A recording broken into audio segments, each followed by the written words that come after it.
What if the most iconic cliff in Britain was hollow? Beneath the white cliffs of Dover lies a hidden world. Wartime tunnels carved into chalk, stretching for miles. From Churchill's secret command centre to Cold War bunkers, we're still not allowed to enter. This underground labyrinth hides royal secrets, military ghosts, and mysteries no one wants to talk about. Imagine standing atop the white cliffs of Dover in the early 1800s. The sea wind bites at your skin, and below, France lurks just 21 miles away. Napoleon is flexing his military muscles across the channel, and Britain braces for an invasion that might come any day now. That's when British engineers make a bold decision: carve deep into the chalk cliffs. With pickaxes and pure grit, soldiers and miners begin chiseling a network of tunnels directly into the rock. This isn't just some makeshift shelter. It's a full-blown underground fortress. They built barracks, storerooms, and lookouts, all hidden beneath the grassy cliff tops. Hundreds of soldiers lived down there, ready to defend the nation from a French invasion that, spoiler alert, never actually happened. The air was thick and damp, and the walls were crumbly white. Lanterns flickered, footsteps echoed, but the tunnels held strong. They were crude by modern standards, but for the time, they were a military engineering marvel. Then, the threat faded. Napoleon never crossed. The tunnels were sealed, forgotten, like an old scar hidden just beneath the surface, waiting for history to rip it open again. And that's exactly what would happen. More than a century after Napoleon's ghost faded into history, war once again came knocking, louder, deadlier, and far more urgent. It's 1940. Hitler's war machine has swept across Europe like wildfire. France is collapsing, and nearly 400,000 Allied troops are trapped on the beaches of Dunkirk. Britain is staring down the barrel of a catastrophe. That's when the forgotten tunnels beneath Dover spring back to life. Churchill, barely weeks into his new post as Prime Minister, visits Dover Castle. He walks through the damp chalk corridors, runs his fingers along the stone walls, and makes a fateful decision. These tunnels, abandoned since the Napoleonic days, would now become the nerve centre of Britain's most desperate mission, Operation Dynamo. Suddenly, the cliffs are buzzing with life. Engineers work day and night to expand the tunnels into a full-blown underground command center. There are planning rooms littered with maps and red pushpins, phone lines crackling with intel, corridors barely wide enough for two men to pass. Soldiers sleep in stacked bunk beds, their dreams haunted by bombers overhead and the ticking of fate. Inside one cramped room, commanders plot every detail of the Dunkirk evacuation, using little more than radios, intuition, and raw determination. Under Churchill's watchful eye, naval officers coordinate a civilian fleet of fishing boats, ferries, and pleasure yachts to rescue the stranded troops. There was no time to think, one signalman later recalled.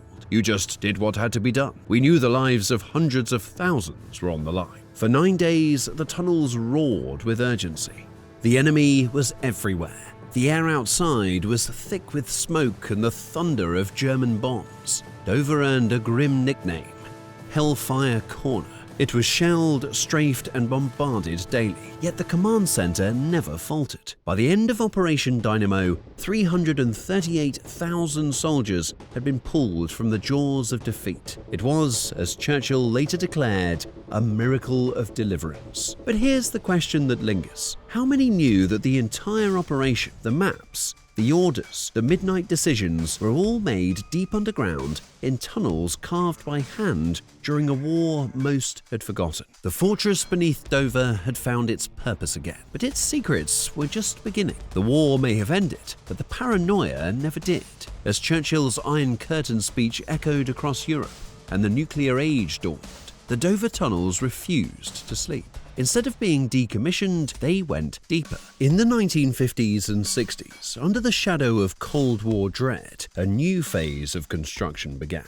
One shrouded in secrecy. Deep beneath the already hidden war rooms, engineers bored even further into the chalk, carving out lower levels rumored to be part of a nuclear-proof bunker. What was built down there?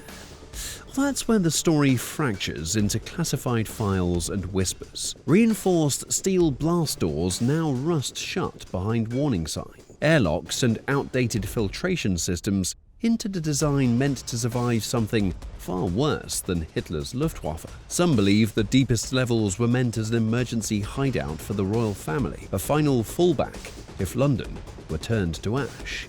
But who was allowed in?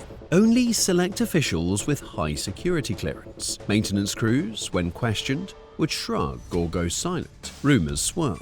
Strange blueprints, voice-operated locks, corridors that don't appear on any map. Today, these lower levels are sealed off to the public. Officially, it's due to structural instability. Polite way of saying, don't ask. But you have to wonder, if it's just a crumbling tunnel, why the reinforced blast shielding? Why the double airlocks and radiation-proof lining? Why the secrecy that outlasted the Cold War itself? What are they still hiding under the white cliffs of Dover? The deeper you go, the fewer answers you find.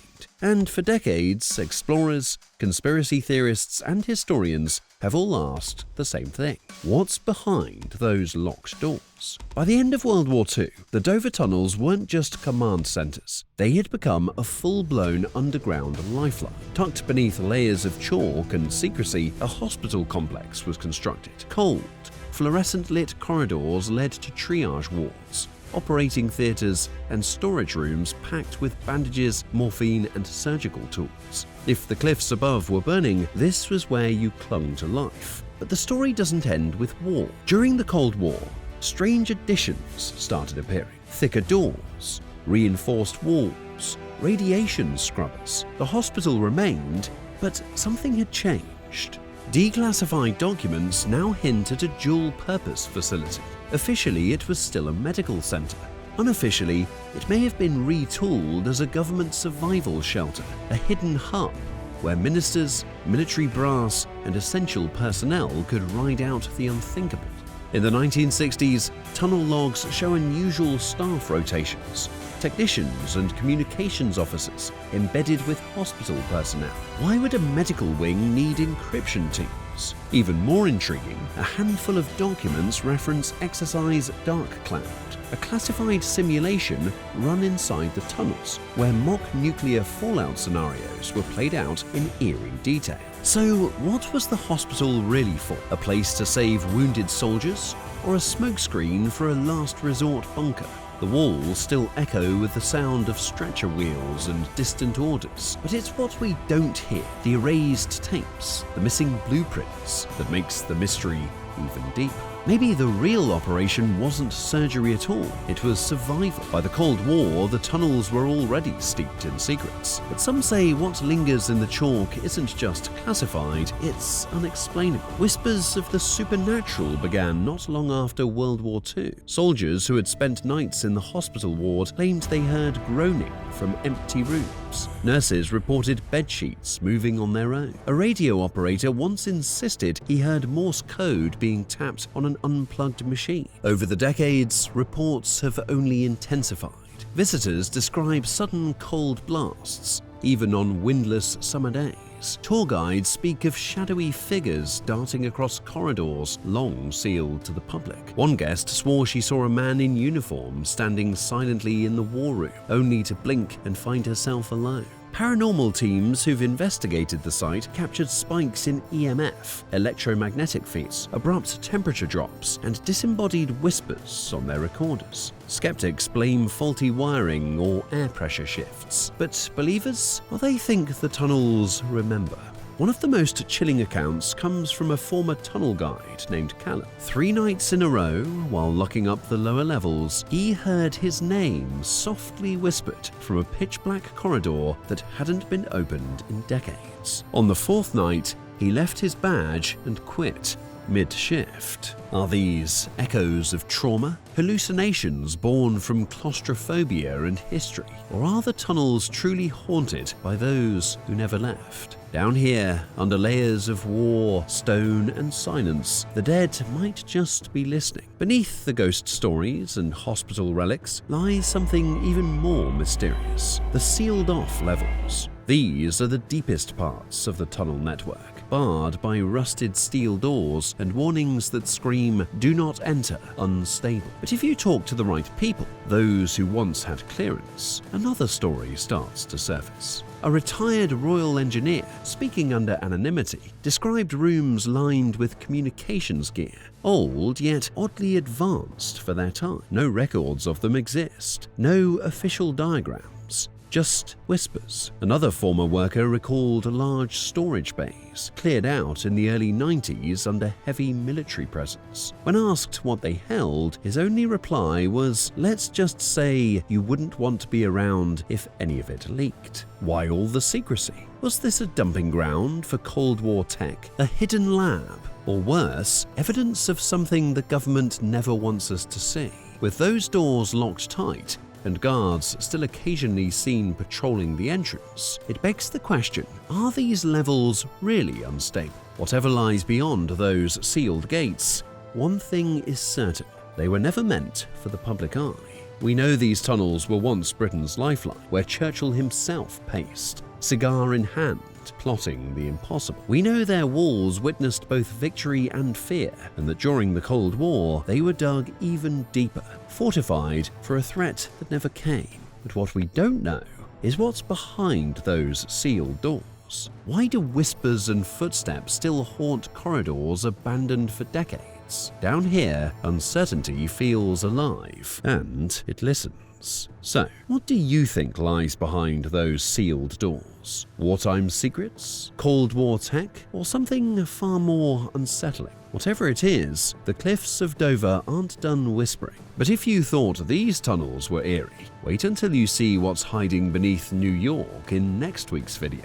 Forgotten stations, sealed entrances, and rumors of underground bunkers beneath Grand Central. Hit like if this gave you chills, subscribe for more deep dive mysteries, and we'll see you in the next one.